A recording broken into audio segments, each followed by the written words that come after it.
Welcome back to another wonderful episode of Success Innovation. In this episode, we speak with Inez Gonzalez Perezchica, the author of What the Iceberg Hides. We dive deep into a few of the moments that impacted her and left a mark as a younger individual and still linger to this day. We talk about her core values and how those really guide her every career move. She shares insights about her book and what really moves her from hearing those who have read the book. Let's get started with the conversation.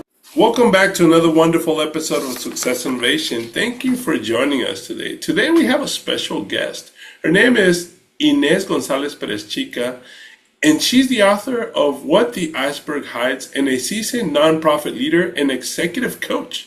She served as the CEO of Mana de San Diego, advancing Latina leadership and advocacy, and has held leadership roles in media, higher education, and cultural institutions, including the National Hispanic Media Coalition at Cal State Fullerton. Raised in the San Diego-Tijuana border region, fronteriza, her work centers on identity, resilience, and transformative leadership. Welcome, Inez Gonzalez Perezchica, to Success Innovation. How are you doing today? I'm doing great, Lázaro. Thank you so much for inviting me. Oh, thank you for accepting and for being here today. So with that being said, I did a short, brief bio introduction about who you are, right? Did I miss anything? Is there anything that you want to add before we get going? Well, I'll just say that I'm the youngest of seven girls born in Tijuana. You did say that I'm a fronteriza. Yeah, you pretty much covered everything, and I'm sure things will come out with the interview. Yeah, exactly. So we all have values, core values, whether we believe in them or actually sit down and say, hey, this are my core values. But I'm pretty sure that you, being a leader, have had the time to actually focus and define those and put them in writing. Can you share two or three of those main core values that you have that give you that drive? Yeah, there's community and reciprocity, and both of them have to do with social capital, which I am an advocate of. My book is talks about social capital. I just think it's a very important concept, and many people know about it, but not enough people, regular people, know how valuable social capital is. So community, that word is, I think, overused, and sometimes we miss what it means.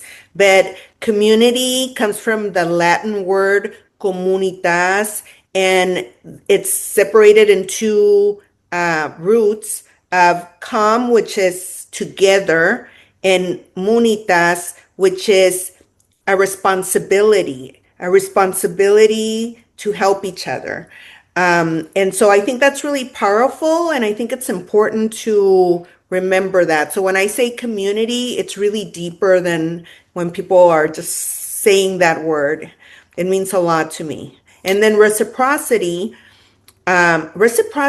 is so important. And, we learn it in maybe church. I went to a Catholic school, so maybe the nuns taught me that. I think my parents, for sure, who helped orphanages. But reciprocity is about helping each other. But not only that, when you help others, it comes back to you tenfold. And that's, in the Bible or karma or whatever you believe in. But I know it to be true. And so those are the basis of social capital and really my values.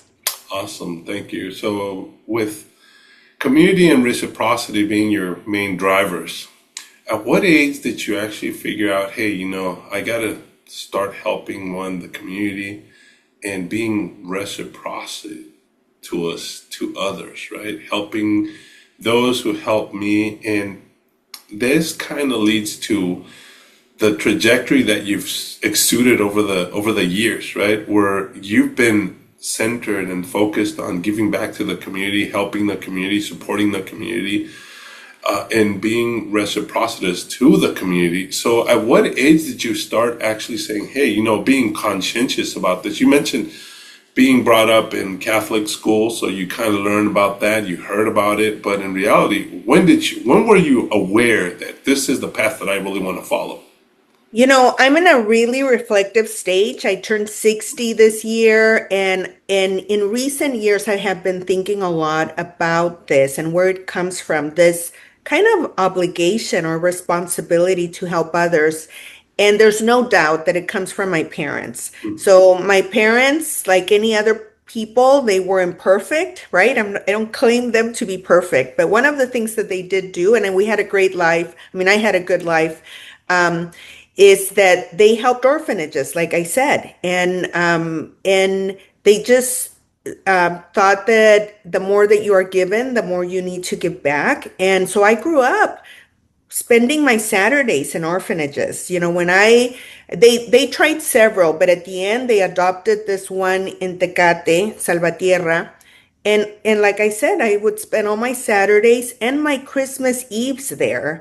And what I saw, and I was probably 12 or 13. But what I saw is how my parents and the allies that they brought in and the funders, how the lives of the people there, of the girls there, changed because of my parents and those people. I mean, their lives were changed. They ended up going to universities and having a better life. And that's pretty amazing that one person can do that. So I saw it. These were my parents, and I always had the yearning of helping others. And I am a leader. My friends from Tijuana, when I was a child, identified me as a leader. And I have also, when I was working on my dissertation, I had to like explore leadership and where it came from. And I don't know how they identified me as a leader, but they did, and I took that on, and that obviously built self-confidence. And so then we were helping the poor as well as we could. And so it really did start at a young age. I will say that when I came to the United States to live, so my parents were born in the United States, so I don't have the immigrant story because I had access to the citizenship because of them being born in the United States.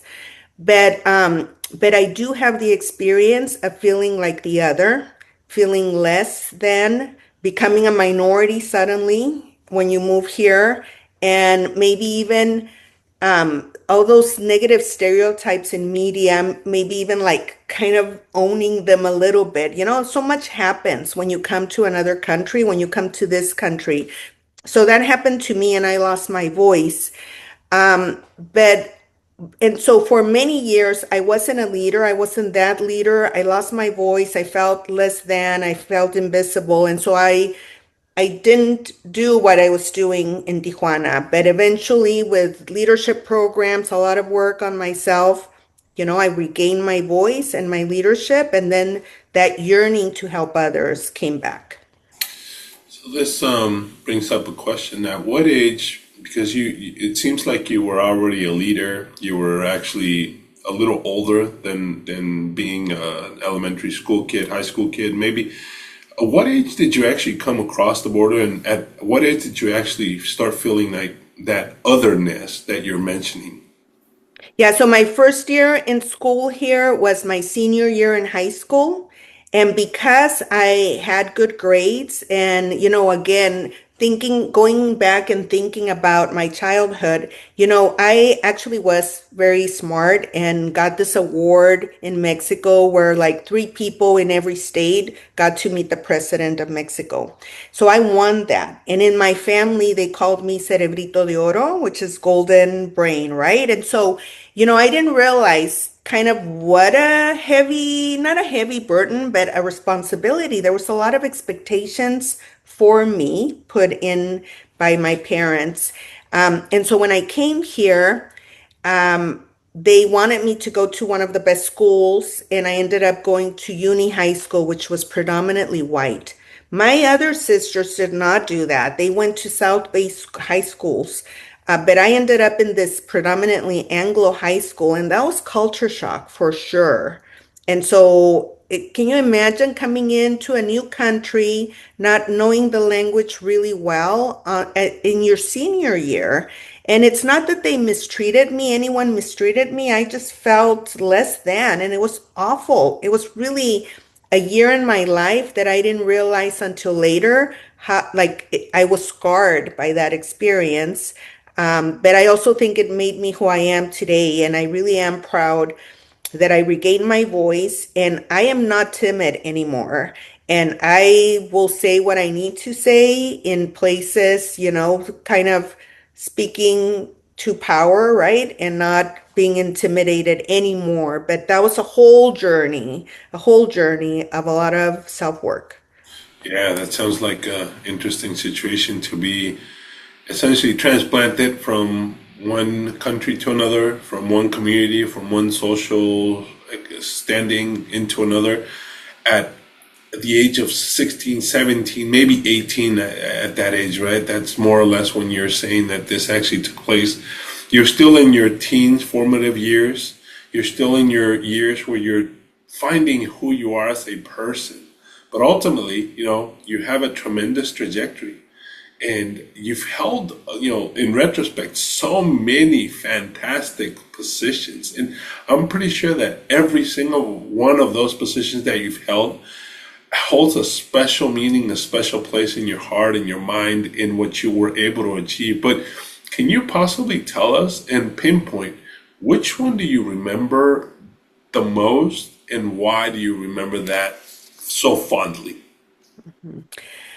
I have had a great career that I am blessed. I feel like the universe is on my side, or if you want to call it God, whatever, right? I mean, I've been lucky, I've been blessed, but I also have helped design it by not staying too long in my comfort zone. And I know you want one, but I do want to kind of talk about some highlights. So I've had 9 employers, and so I have moved around a lot. I haven't stayed more than 10 years in one place. And one of my best starts was working at a government agency where I really learned how to become a professional, how to write succinctly, how to present. I mean, that organization that no longer exists, it actually became SANDAG and MTS. It was like the transit agency. But working in a government agency and having a mentor, actually a powerful mentor, he was the number 2 in the agency, the general counsel, who really took me under his wings, and mentored me and really, yeah, kind of forced me to present to the board, which were elected officials, right? All these things. So I'm really lucky to have had that foundation, and I stayed there, I think around 9 years or a little bit less. And so that was really great, a foundation, right? To learn a lot, so many things about being a professional. And then, I'm skipping, I'm not going to say all 9, but I ended up working for a congressman. Actually, I'll say it, Congressman Bob Filner, before he became who he ended up being and how he, really damaged his legacy. But when I worked for him, he really was using his power to help others. And I became his district director. And he was not a good boss. He was not a nice boss. It was a hard job. But that, like seeing how power works, how like people in those positions really can help regular people, just showed me a lot, a great deal. And I think, that also helped me become a smarter, more strategic leader. And I also learned from him how to use media in to move forward things. Then I worked at the National Hispanic Media Coalition. I worked again as the number 2 of a very powerful person, Alex Nogales, and I learned a lot there as well. That organization and him, they were working to open doors for Latinos in media, and I learned a great deal about how he would meet with the top network executives. And actually eventually I ended up going with him, and I remember going with him to a meeting with the Los Angeles Times when we were talking about drop the I word, the legal word. And I mean, so I was in really great meetings. I probably could write a story about the things that I heard and saw and all of that. So that was really a great learning experience. This was in Los Angeles. And then I ended up in Washington, D.C., opening our media policy virtual office. And so I ended up walking the halls of Congress. During that time, we were fighting hate speech. And so I was doing that type of work. So, I mean, that's why I cannot tell you one thing, but I will say that I do have one really position close to my heart, and that was stopping at Cal State Fullerton, where I became an educator working with first generation college students and helping them find a pathway to paid internships that would result in a career because I learned so much there. And one thing I know is that a degree doesn't guarantee you a job. And there's people that graduate and it's a false promise that you're going to find a job, especially if you're first gen, if you don't have social capital. And so I learned a great deal of how to be effective and an advocate for the students there. And that's where I decided that I really wanted to write a book so that I could talk about the things that I shared with the students there that I know helped them. And then, of course, Mana de San Diego. I mean, I've been a member of that organization for many years. So the fact that I had the opportunity to lead it for 5 years was really an honor. That's awesome. You touched base on, once again, social capital. You also touch base on mentors and having those mentors. And, between the lines, I believe you also hit on advocates, right? Advocates that actually push and put in motion your career in behind closed doors, right? You mentioned a couple of those positions that are a little bit difficult to work with, Bob Fieldner's office, but you still took the good off of that experience and you kept on moving forward. So we'll definitely touch on and come back into some of those specific key points that you mentioned. But you did mention earlier that you're, being very reflective because you're turning, that 60-year-old, you're still a very young lady, very young woman.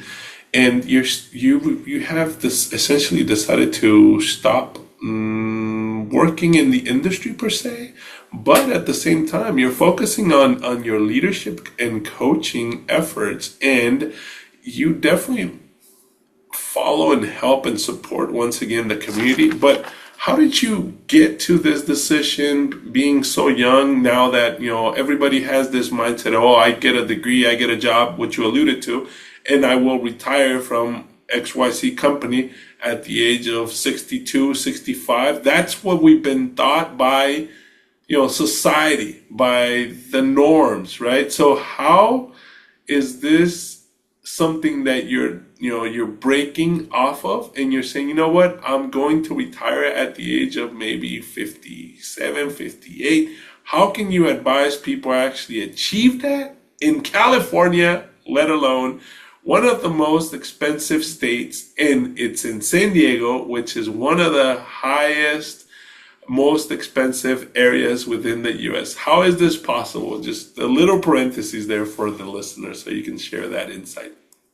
I love this question, and that's why I like interviews because it just forces me to reflect more about these things. And you are right, Lazaro. I feel we don't have enough role models about like how do you retire? How do you exit this life that we have been told that this is like the way that you live, right? You work 5 days a week, 40 hours a week. Who said that? Who said that? And so we've been told that this is the way to live a life. And I did it. I did it for many years.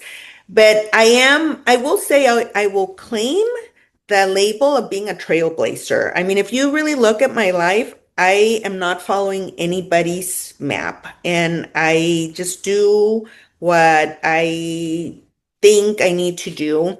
And so, when I accepted the position at Mana, I don't know what told me that 5 years would be a good enough time to make my contributions there. I just knew it. And so I think also I am very in tune to what I want. I am definitely a reflective person. I don't have children, so I have a lot of time to ponder and to think, and I am a thinker.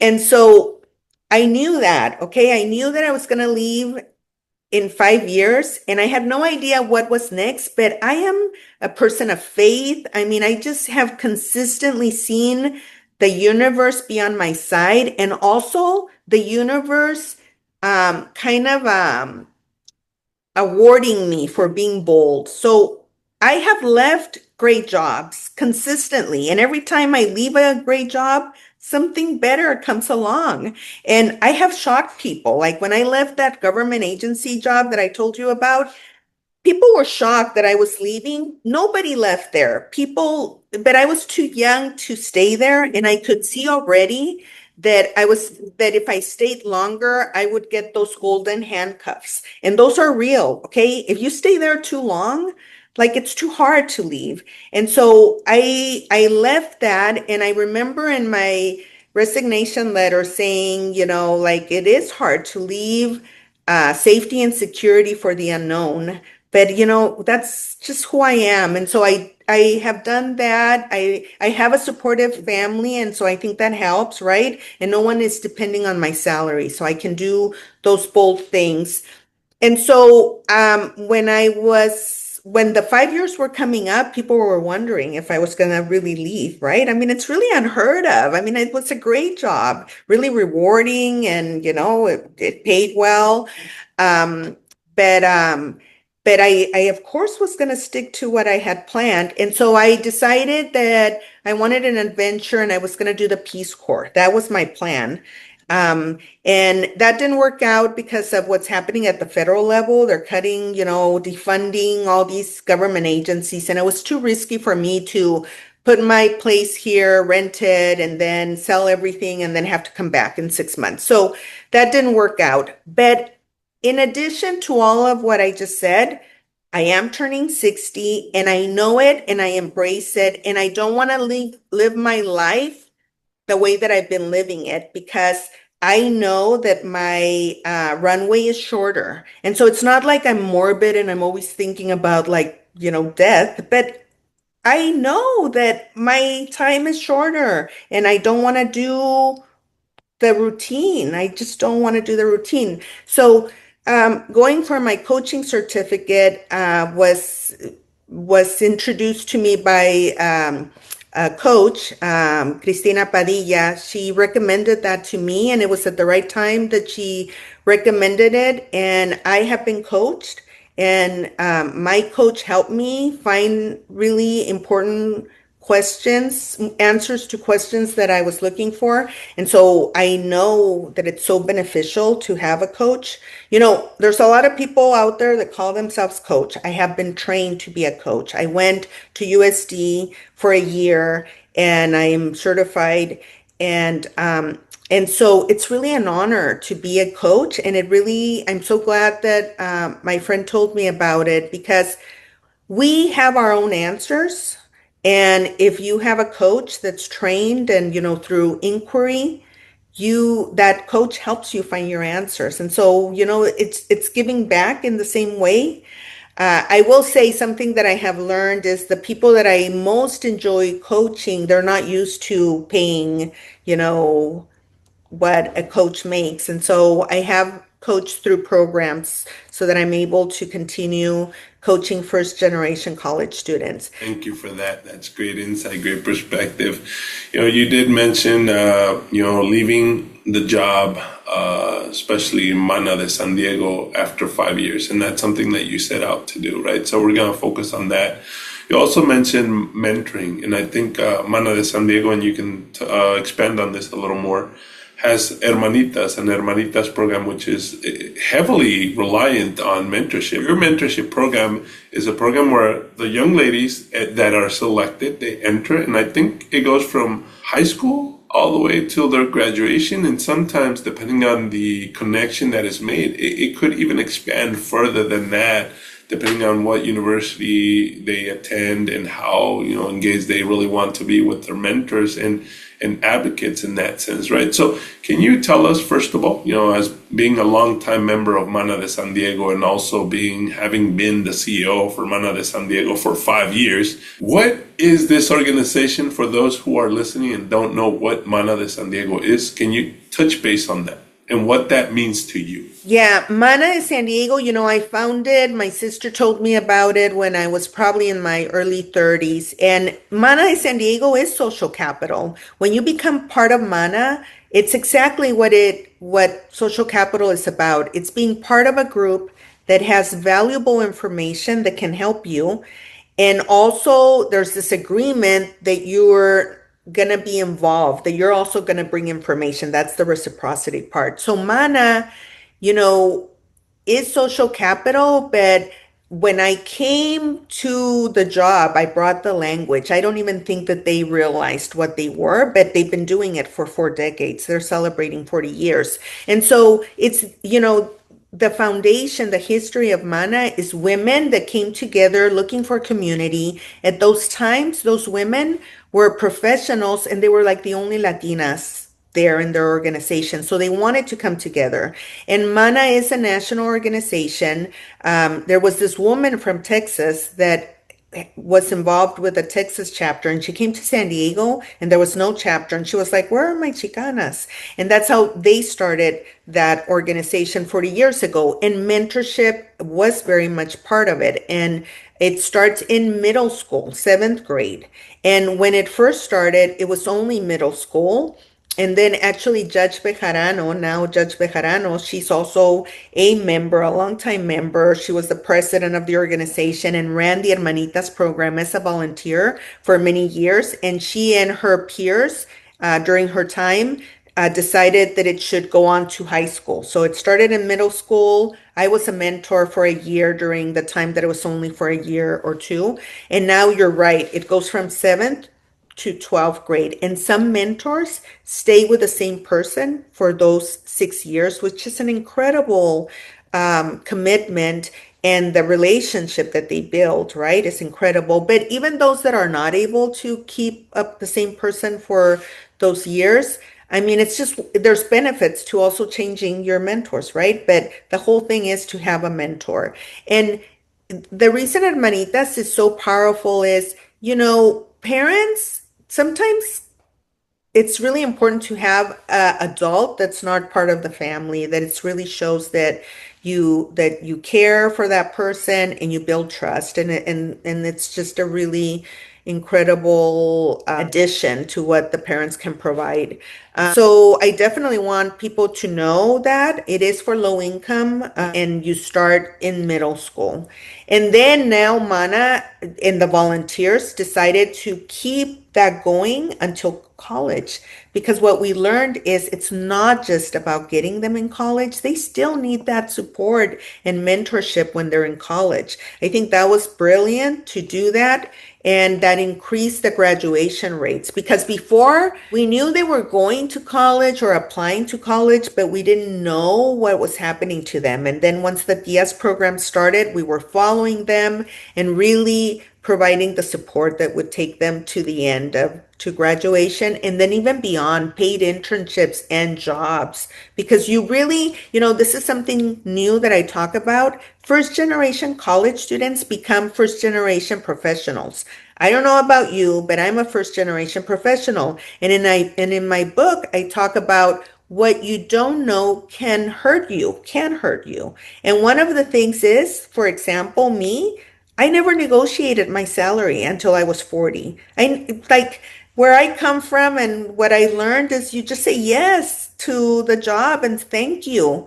And that is such a bad thing to do. Nobody told me about that. And so it's the lack of information, not the lack of talent, not the lack of drive, but the lack of information that really puts us at a disadvantage. And that's where mentorship comes in and sponsorship and community comes in. That's a great response. And I think you covered quite a bit about what Mana de San Diego is. And I can see that, Mana de San Diego is one of those organizations that since you were 30 years old has evolved and become a huge part of your life. And you've been able to, once again, going back to your core values, help the community and be reciprocitous to the community in that regard, right? So as the CEO, and this is the last question for Mana de San Diego at this point, is there something that you're proud that you achieved being the CEO, driving as part of the leadership at Mana de San Diego? You know, my predecessor, Sofia Salgado Robitaille, she did amazing work. She was there for many years and really did a great job. I left San Diego for 13 years. And during that time, there was like great growth in my career and my profession. I ended up at Harvard to getting a master's in public administration and then my doctorate degree. And then I came back with those skills, with that information, with that education. And so what I did is I took this organization that was like in the adolescent stage of the life cycle of a nonprofit, and with others, with the board and with staff and with the volunteers, to get to the maturity level, the mature level. And so that means focused on governance. I was on the National Immigration Law Center board for 10 years, and I learned so much about governance. And governance is really important to make that organization stronger. And during my time, I won a governance award through the USD Nonprofit Institute. And so it's things like that, putting focus on policies and procedures, growing the staff. And I'm really proud that after the organization trying several times to get the Neighborhood Builders grant from Bank of America, which is super competitive and prestigious, that I wrote the grant. Not even like it happened during my time. I actually, put in the time. I remember I felt like a student again, like staying at 12 midnight trying to meet the deadline, right? Because I was running the organization, but I decided it was just too important and I knew how to tell our story effectively, because that's the other thing. I think we really, I think people had this image of Mana that we were social, and yes, we're social and we have events, but we were doing such impactful work. So I do think that I made it clear. I kind of changed a little bit, helped the image change to we're more than a social organization. We are changing lives, and it's not a 1 year program. It's 7th through 12th grade and now even college, right? And then talking about statistics. And so I'm really proud of that. And it has a great history. It's in every MANA member should be so proud of it, because every single person member that has contributed in different ways have made this organization what it is. And what makes MANA unique is it's really in part run by the volunteers. So there is staff now and there's more staff, but the volunteers are key to it. And so it's really doing it together. It's such an interesting infrastructure. And I'm very proud to be part of that history. Awesome. Yeah, and Hermanitas is an awesome program from what I can see. And that follow through that you mentioned, pursuing them as first gen young ladies into college, it's a very important and impactful effort, because as you alluded to, when you go into college, it's not just enough to say, oh, I got accepted. The young ladies in this case got accepted to UCSD, UCLA, Berkeley, Davis, Stanford, Harvard, right? I mean, it does happen. But the first semester for a young lady that's a first gen going to Stanford, I mean, San Diego is an awesome city, right? But the culture is so different as far as location. Let's just start with the weather, start with the food, and all of a sudden you're in the East Coast. In the weather, they probably never have traveled over to the East Coast. So it's a shock, right? As you alluded to yourself, you're from Tijuana. I mean, we're here in California. And you went to Uni High School, which is close to La Jolla, which is maybe 30-minute drive from Chula Vista, right? And all of a sudden, you said, I felt out of place.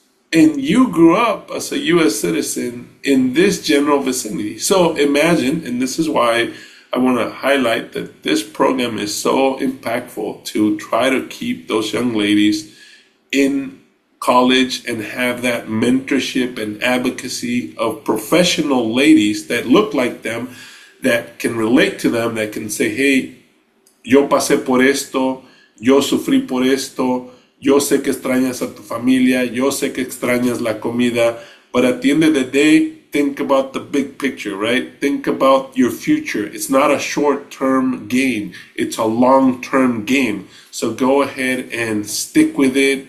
I'll call you, etc., check in with you, and that'll put them at ease. It'll start training and keeping that growth mindset moving forward. And at the end of the day, you're doing that social capital that you're talking about and building up on the footsteps of what came before you so that you can build after them. There's more that comes, right? So that's what you are doing with Mana. So thank you so much. And off of that, you decided to go ahead and write, become an author, and you wrote What the Iceberg Hides.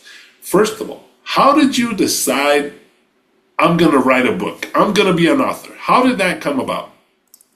It came about when I was at Cal State Fullerton. And so for over 10 years, I've been thinking about doing it. And I also think all of us should write a book. I think you should write a book. I think not enough of our stories are being told. And I think, some people like they don't even think about it twice. And we put so many barriers on like why we can't. But I think many people, all of us have a story. And so when I was at Cal State Fullerton, something happened. I helped a lot of students, and there was this student that was a transfer student, and he came in his first semester. He found me. There I had gotten a reputation that if you were a Latino and studying communications, you should go and see Inez. And so he stopped by, and I would meet with the students 20 minutes, and I would have my spiel. I learned what they needed to hear, and I would just say it. And so we had a conversation. And then I was kind of sorry to see that he never came back. We had events, and so I was able to see the students that I served many, many times throughout their time there. But Frankie, I only saw once, and then I saw him at another event. He was very involved in other groups. And then his last semester, he came and he gave me this thank you card. And it was so beautiful. And he told me that our conversation had been very impactful. And he was stopping by.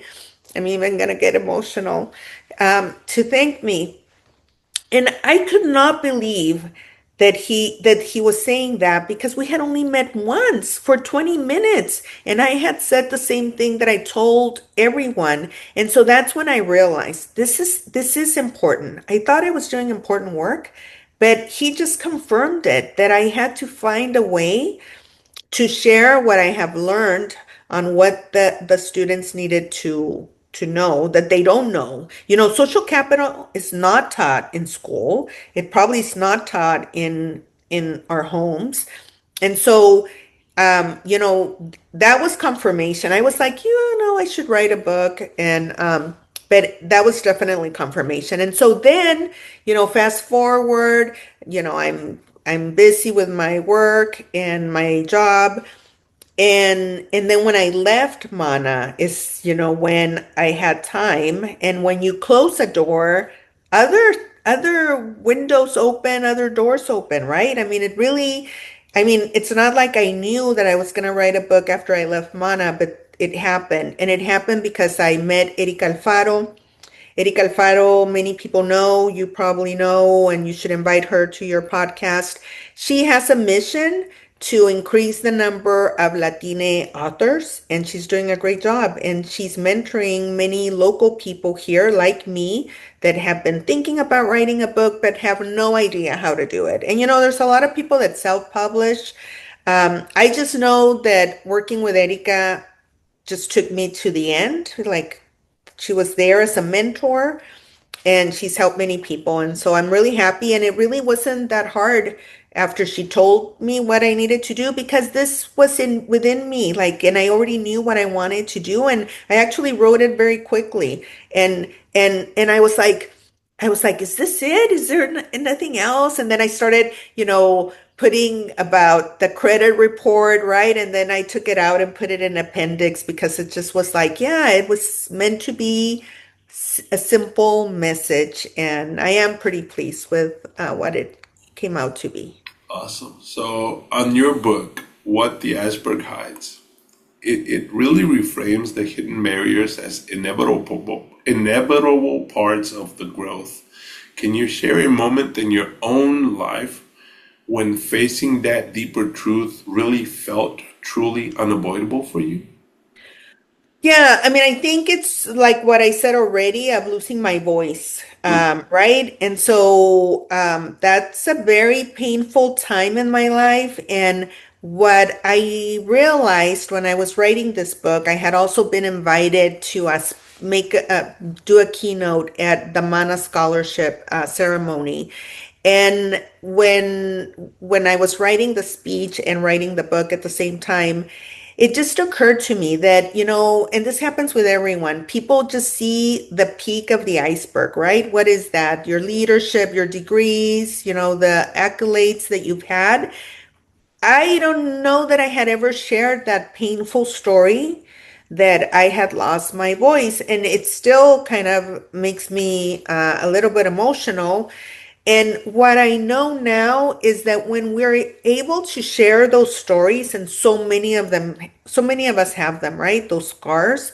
When we're able to be a little bit more vulnerable, it really does give even more hope to people. You are telling them it wasn't easy for me either, right? And that's like super beautiful. I mean, you just become more human. People are like, oh, wow. It's not like you started knowing everything. Yeah, I think that's how I came up with the title. And I want to encourage people to reflect on what they've gone through, even if it makes them cry or sad for a little bit, but also feel the strength of what you have gone through and be willing to share a little bit more of your vulnerable story so that you'll even inspire more people.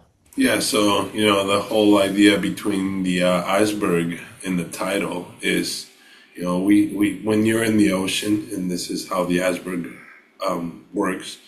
About only 10% it's on the, yeah, exactly, only 10% is I had to do that, right? Lázaro. Yeah, Promote my exactly. Yeah, book. thank you so much. Yeah, and that really shows, you only see the little top, maybe 10, 20% of the iceberg. The rest, below the ocean, below the waterline, could be, as you mentioned, your scars, which to you, one of the bigger ones is losing your voice, right?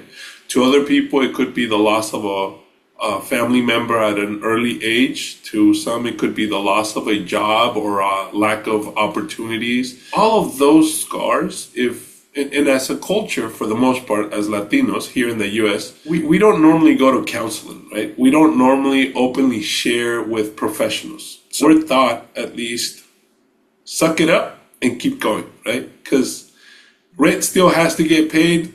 La luz no se paga sola.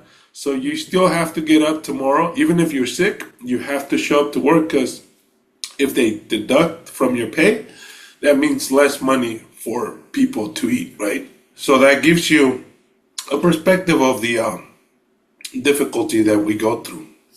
I'm really glad that you're saying that, Lázaro, because it just reminded me. So, at Mana, I actually had the opportunity to coach some um, mothers of hermanitas. We actually created a new program for them. And one thing that I learned is you are so right. Like I lost my voice. These women like left their poor town with very little, came to this country not knowing any English, like even the journey to come over here, full of fear and danger. I mean, that's like a movie, that's a hero movie. And you are so right that like they went through that and they're done. Like they don't even remember that, right? They don't realize what a superhero they are for what they did. And, it's like there's so many, right? The immigrant story, and it is, and it hasn't been told enough in our country, not in the big screen, not in the small screen, not in books, and that's why we need to share our story because it's just such an incredible, and the young people with DACA and before DACA, I mean, it's just like so much there that's really incredible. And these people are so resilient and strong, and they don't reflect on like, oh my God, I did that. I Yeah. mean, and if they take the time to remember and reflect what they've already been through Yeah. and find that power to just keep them going.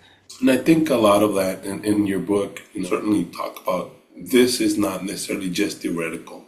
It's deeply felt, deeply rooted, but at the same time, I want to throw this out there and maybe the audience and you also. We're as a community, as a society of Latinos, we're taught, no alardes, don't brag about yourself, don't brag about your accomplishments, right? And for the most part, a lot of people keep their head down and they don't want to draw attention to them. And I think that's a lot of what I see going on. We try not to call attention to ourselves, right? But at the same time, you mentioned role models. We can be it if we see it. And that's so true, right? For example, you're a successful Latina lady that maybe hermanitas through that program, one of those young ladies might say, "Hey, I wanna be what Inez did," and maybe 10, 20, 15 years down the line, they will achieve it because they saw you and they followed you as a role model, right? Same thing, if they don't see it, they won't achieve it. It's sad, but that's the way it works, right? And that's where we talk about social capital. And if you don't have social capital, and I'm gonna reflect back on myself a little bit when I was in high school. So I was at Mission Bay High School, and the normal, typical question during those days, I don't know if they still do it or not, like, where do you see yourself in 10 or 5, 10 years, right? So what do you see yourself doing? And one of my things, I mean, that I saw around me was my dad doing construction work, yard work, mechanic work. That's what I saw myself as, right? Until I actually wrote that down. One of the advisors or counselors came back and said, you know what? You can actually achieve much more, which goes back to your book. Social capital and those hidden obstacles that we put on ourselves as a society, sometimes we don't realize it, but we're putting our own roadblocks. If we look and say, hey, if this other individual can do it, why can't I do it, right? So that's more or less where this whole question and this whole book, the hidden iceberg, comes in, and you're putting it right on the spotlight. Be aware and open your eyes to continue moving forward and bring awareness about those obstacles that we put on ourselves, and maybe we can definitely just move them aside or dig a little deeper, talk about them openly, and be able to come out. So with that being said, you mentioned losing your voice, but you realized by listening to other moms and women around the community that there's people that actually have other bigger struggles if you actually compare yourself to them, right? That, hey, if they were able to do it, maybe I can help them and help others by having them share their stories. And that's the reciprocity. So you're this medium to now helping them be reciprocity towards the community that they came from and that they're doing. So I think that's a beautiful thing. Thank you for sharing that insight. And when you share it at a personal level, I'm pretty sure that losing your voice is something that's very meaningful to anybody, right? And I want you to reflect. Maybe there's other things that allowed you when you were writing this book, when you were staying up till 10, 11, 12 at night, and you're writing this book and putting your story down on paper and becoming vulnerable. What other stories were you kind of uncomfortable sharing, but you said, you know what, I have to share this and I have to be comfortable sharing this because it'll help somebody? Before I go there, I want to go back to a couple of things that you said because I think they're very important. So one is about, I did add a section in my book about learn to brag. And you are so right.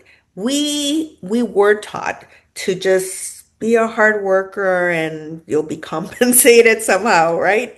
And I do think it's a problem, and I do think it's a thing that I learned to do. And I know, I'm being kind of exaggerated when I say learn to brag, but it's really you need to make sure that people do know what you have been doing. And I talk about how when I was ready to be an executive director and I had been the number two at National Hispanic Media Coalition and being groomed actually to take that other role, but um, the CEO was had his own timeline, right? So when I started applying to positions, especially in a sister organization, they knew me, but they really didn't know what I was doing. So when I was applying to be an executive director, they're like, well, what have you done? And I was shocked that they didn't know what I had done because I knew I was almost running the organization.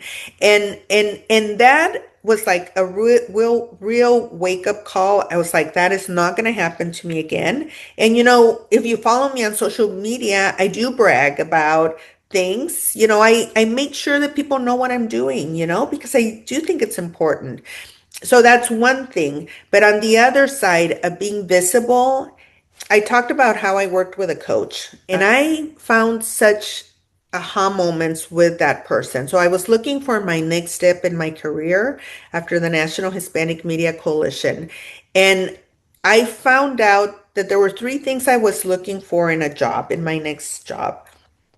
One was I had to be doing good, right? Because that's really what I always want to do. So it had to be a noble cause and making a difference. The other one really surprised me, and it was I wanted visibility. And I was really surprised about that because I was like, I'm not an egomaniac. Why do I want that? And what I realized is that when you're visible, then people get to see a Latina leader or a Latino leader, right? We are not helping our community when we are trying to hide and not shine.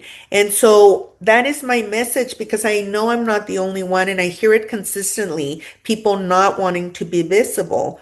And so I think it's really important for us to embrace the visibility, not for our ego, but for our community that needs us to shine. And then the last thing was autonomy that I was looking for. So I just wanted to talk about that because that's very important. And brown men need to see a person like you. And I know you do really important work. We've been focusing on me, but I know that you do really important work with first gens. I know you've helped some of the same students, hermanitas, and you're building a pipeline for engineering and really important jobs. And so thank you for what you do. I mean, going back to my book, the truth is nothing really was like, oh, I don't want to share this because that wasn't the book. Maybe if I wrote a book about not being a mother, it'd be like very uncomfortable or whatever, maybe, right? But this book was all these lessons that I have learned. I didn't hesitate to share those stories. If somebody picks up this book and they're reading it, and you as the author, what do you envision or what would you hope that this individual or the audience that's reading your book, the readers, actually get off of reading the entire thing? What's the one message that you want to transmit that is the focus?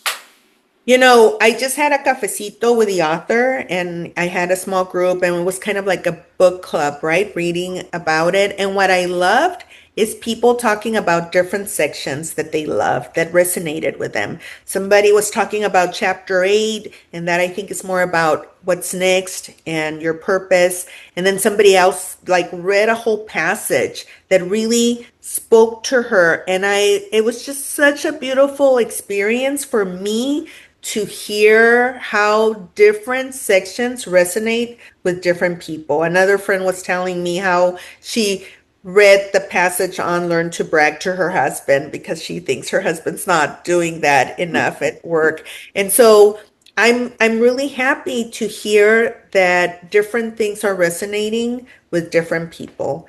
But social capital, bottom line, is my message that I want people to be more aware that we don't achieve success on our own.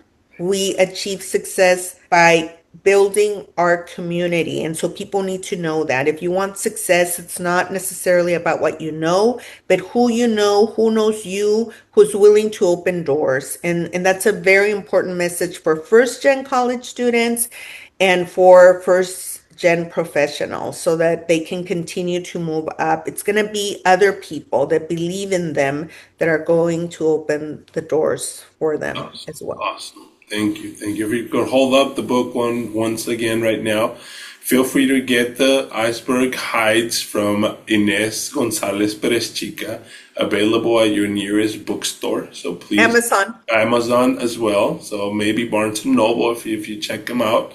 So please feel free to get that book. And the next section is called Rapid Fire. Good leaders always create good leaders. Inez, do you have any individuals you actually look up to? Who are your mentors?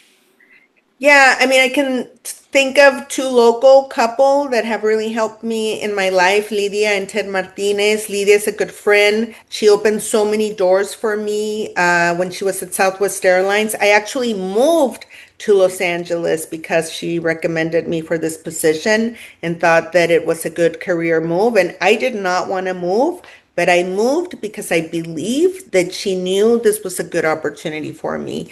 And so I trusted her. And then Ted, her husband, actually, I went to get my dissertation after hearing him speak at a conference and talking about how we really need more Latinos to get their doctorate degree. But I have been mentored by so many people. Jack Limber is another name that I like to say. He was the general counsel for this government agency. He's no longer here in this world physically, but I like to say his name because when I say his name, maybe I call his spirit. Right. But I've been blessed with many, many mentors.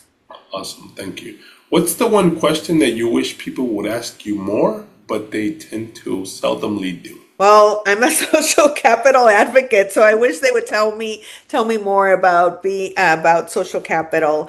But let's see. I don't know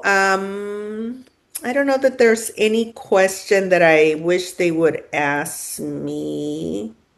So more about social capital. But for fun, maybe like what's your favorite wine or something like that. Oh, okay. What's your favorite wine if you're a wine connoisseur? I like Dow. Yeah. I like Dow. Okay, awesome. There you go. So remember asking Ness what her favorite wine is, what year, right? That'd be great. This next one is, what do you believe your superpower to be? I believe that my superpower is helping people reflect. So, I build trust quickly and I get them to open up and maybe share things that they usually would not share. Okay, yeah. I was thinking it kind of goes hand in hand with social capital, but yeah, a little bit. Any particular book, movie, or podcast that you believe has made an impact in your life and you wish more people would actually take advantage of it? Obviously, advising people to buy and purchase or get the what the iceberg hides. But for you, what's a particular book, movie, or podcast that you believe has made an impact in your life? I can't think of any right now, but I'll say, I listen to the Daily from the New York Times every day because I think it is important to know what's around you, and it's 20 minutes, and I just stay in tune with what's happening. So that's one that I would recommend. And I'm actually reading right now a book. I'm a book lover, so like I don't have a favorite one because there's been so many in my life that I've read and have helped me. But right now I'm reading Open Veins of Latin America. And I'm really into history, and I think we need to learn more about what happened to Latin America and the policies of the United States and even los conquistadores, right? I mean, it's like there's like so much has been stolen from Latin America and the people of Latin America, and I believe we need to know our history. And so I'm reading that book and really enjoying it. And I'm also reading Bad Mexicans right now, and that's really um, telling me the story of Mexico. And even though I did go to school there and I do know the history in a very superficial way, I'm also learning about the great heroes and that include feminist women that we never hear about. And I'm a feminist, so I'm learning a lot.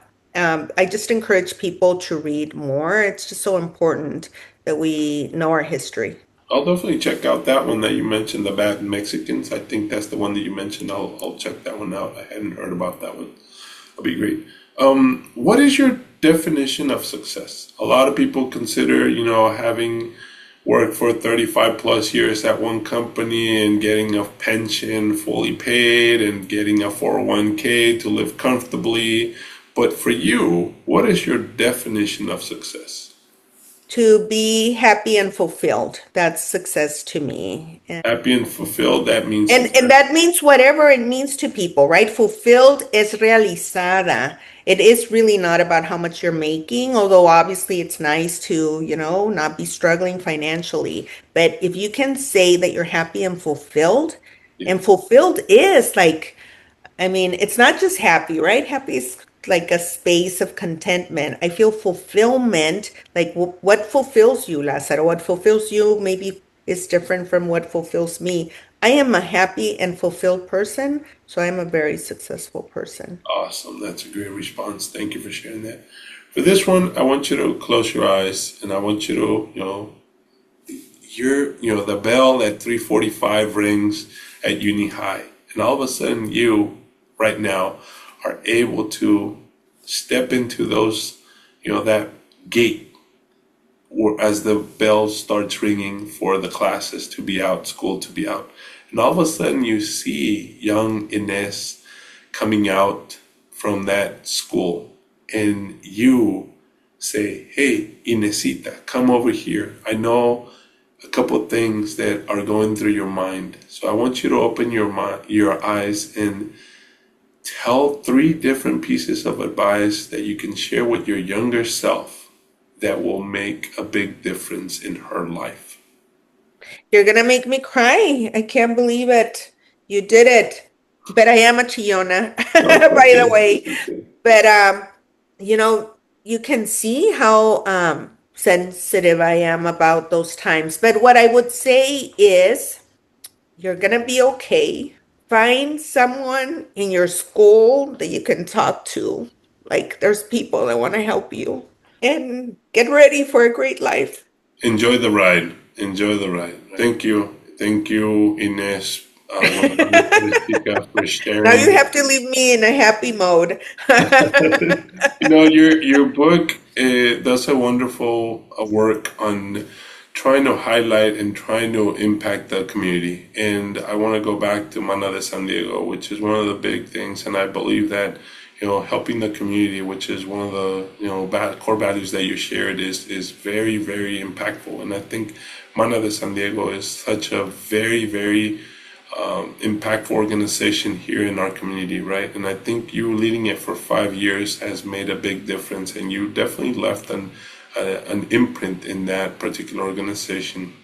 And I followed what you have been doing and what Mana de San Diego have been doing for a while, for a couple of years, and it does go hand in hand with our social capital, because as you said, we are here to try to serve a purpose, serve each other, help each other, lift each other up. And regardless of what the mainstream media and the top political individuals are saying about who we are as a community, and that we come to take jobs and that we come to do harm to people, that's not necessarily true. I mean, we're here as a society, as Latinos, as a community, trying to help and support each other and create and build up on those that came before us. So I think you are doing a fantastic job. And, Erika Alfaro, as you alluded to, is encouraging in her way to go ahead and have more Latino authors, right? Which indicates that, hey, we all have a story to tell. And as you found out, there's individuals with deeper, darker stories that are a burden to some of them, but they don't focus on those stories because they have to do a day-to-day job, and they got to focus on that's the past. I got to focus on the future. I went through that, but I had to go through that fire in order for me to get to this point so that I can get to that point. A lot of it has to do with wanting a better future for our next of kin, right? And a lot of those are parents, a lot of those are siblings trying to look for a way to do better for their family members. So I think your book, What the Iceberg Hides, helps and supports those who actually read it to determine how to follow through in their footsteps. And also, that chapter that you mentioned, or the section that you mentioned about learn how to brag about yourself, I wouldn't necessarily call it bragging. I'd say, as you alluded to, learn how to be visible. Learn how to put yourself in front of people so that they know what you're doing. They know the value of what you're bringing to the table. They know the value that you are to this particular community. So with that, Inez, thank you so much for doing this interview with me. I want to acknowledge you for all your effort, for all your support to the community, to those who you've served, for all the effort that you've put in leading Mana de San Diego, for all the effort of you writing this particular book and bringing it to our community and sharing it with the world. So thank you for that and for everything that you're doing. Thank you so much. Anything that you want to say before we close out? This was a great conversation. Thank you, Lázaro. You do the same work. Like I said, I had met you through your mentorship of students, and we just need to continue helping each other. That is important. And one thing that I'll say that I think it's an important message, and I wish I had done more about it, is if you do, like, I do think people should be thinking about their exit strategy, right? Mm-hmm. And the way you exit from that whole routine of working, 40 hours a week is we have to save money. And I don't think we do that enough. We don't have financial literacy. And that compound interest, right? So starting when you're 20 and that $100 when you're 20 just will never be the same if you start saving at 40. And so my whole thing is for the next generation to thrive. And the more I can share about what I learned, the better they will be. One final message. But thank you, Lázaro, for everything that you do. And if I can be helpful to the work that you do, please don't hesitate to reach out. Thank you so much. I really enjoyed it. And you make me cry, but you make me laugh as well. Yeah, take care. Thank you, Inez. To the audience, thank you for listening. Thank you for being here today, and I hope that you like this episode, and I hope that you share with your other peers and audience. Thank you. Have a wonderful day. We'll see you next time. Hasta luego. Bye-bye. Thank you for listening to this episode. Please feel free to reach out to Inez Gonzalez Perezchica with any questions. See you next time. Hasta luego. Bye-bye.